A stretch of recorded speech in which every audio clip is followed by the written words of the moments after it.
Good Saturday evening, everybody. You probably are seeing this Sunday morning, and Sunday morning is in our neck of the woods going to be a little bit like, the aftermath of Saturday, which was a big change in the weather. A lot of rain showers and thunderstorms moving through, but it's kind of weird. It's only 72 degrees right now, and we've just come through 9 straight days of the temperature reaching at least 90 degrees, and a couple of those days it was 97 and 98. And if I remember last year, it never even reached 90 degrees on any single day, at least not the official temperature at the airport. So it's refreshing, it's cool, there's a little bit of drizzly air that you can feel as you walk around outside. It feels awesome. It feels great. Just wanted to say a couple of things because I've kind of ignored him this week, and that's the Apostle Paul.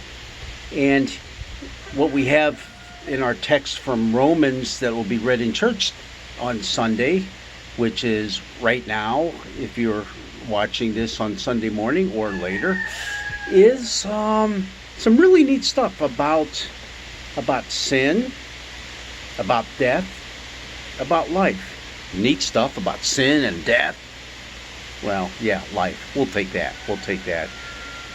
It's important to remember that the Apostle Paul wrote the first pieces of Christian literature that we now have in our possession. Isn't that amazing? We often think, he had the Gospels. He had Matthew, Mark, Luke. No, you know what?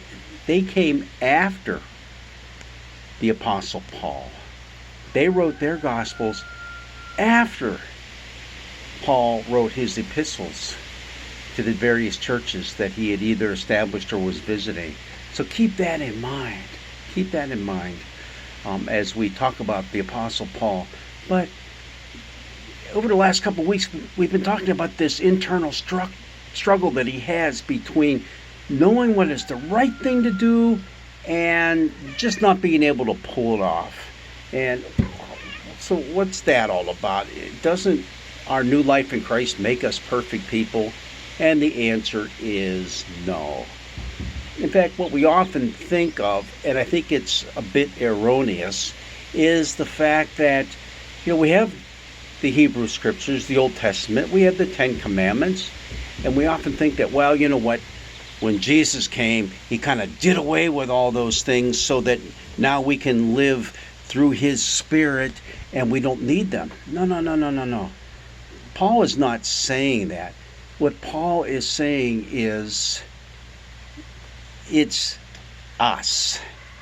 He uses the word flesh. It's our flesh. It's our own inner selves that get in the way of following God's law perfectly. Paul was a scholar of the law, of the Torah. He loved it. That was his life. And he saw in the Torah the perfect things that God would want for us as his people. How to live, how to order our lives. But we just can't pull it off. But he said the good news is, thanks be to God through Jesus Christ. Thanks be to God. We can do it through Jesus Christ, through his love for us, his Spirit of light and truth.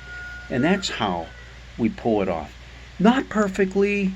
We still don't always follow his will. It's a lot like what our good old friend Martin Luther said, we are simultaneously saint and sinner. But it is God who constantly showers his grace on us, forgives us, picks us back up so that we can try again and we can live again. Read Romans chapter 8. That's where our lesson comes from today, and you'll see how Paul puts it all together. And sometimes it's a little tough to understand, but believe me, what he has to say will reveal a lot about how he thought God's love interacts in our lives, your life, my life, and how that makes a difference. in how we treat those around us. You know, religion is not a Lone Ranger thing. I do it just to make myself look good, make myself feel good, make myself acceptable to God. No, no. God already has reached down and claimed you and me as his own. The difference is, how do we respond to that incredible act of grace on his part toward us? That's what Paul says is the secret to Christian living. So, after all the heat that we've had in the past few days, let's take a few days off of it. Let's enjoy a little bit of respite. I know one thing, my swimming pool feels like a sauna right now. It is so warm. It's probably about 15 degrees warmer than the air temperature right now. It is wonderful. So all of you, have a great Sunday. Enjoy the weather wherever you are, and hopefully it's not too bad. Hopefully it has cooled off just a bit for you as well. And let's remember, it's God's love that makes that difference in our lives. It's the Spirit of Jesus Christ himself that works in and through us that makes the difference in how we live and how this world turns. God's blessings be with you all.